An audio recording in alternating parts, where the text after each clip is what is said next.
ज्या धर्मानं आम्हाला नाकारलं, ज्या धर्मानं आमच्या सावलीचा विचार मांडला, ज्या धर्मानं आम्हाला गावाच्या बाहेर ठेवलं, ज्या धर्मानं आम्हाला वरून पाणी वाढलं, ज्या धर्मानं आमच्या आया बहिणींना शिकायची संधी दिली नाही, बोलायची संधी दिली नाही. मी तर बसलेल्या महिलांना विचारतो, तुमच्या पाठीमागच्या 4 पिढीत कोण कलेक्टर, डीआयजी, डीएसपी, एमए झालाय का?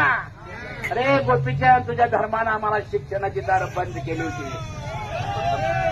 ख्रिश्चन मिशनरी आला आणि मग आम्हाला शाळेची दरवाजा खुली झाली आणि भारावून गेलो. सावलीचा विटाळ मानणारा तुझा हिंदू धर्म आम्हाला शाळेत प्रवेश देत नव्हता. त्यावेळेस ख्रिश्चन मिशनरी आला, आमच्या खांद्यावर हात ठेवून मला चल शाळेत, आणि भारावून गेलो.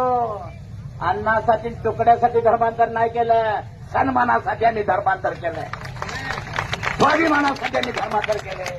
अरे गोपी, एक चर्चमध्ये तुझ्यावर सुद्धा आमचा पादरी आशीर्वाद मागतोय.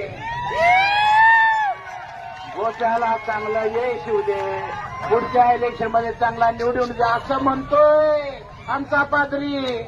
म्हणतो की नाही, तू ठोकायची भाषा करतो, कुणाला सांगतो ठोकायचं?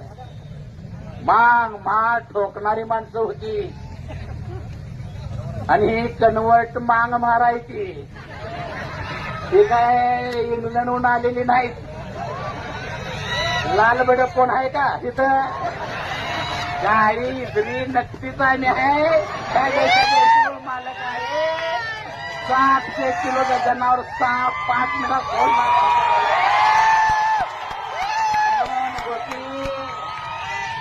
आमचा नाद करू नका, मरणाची भीती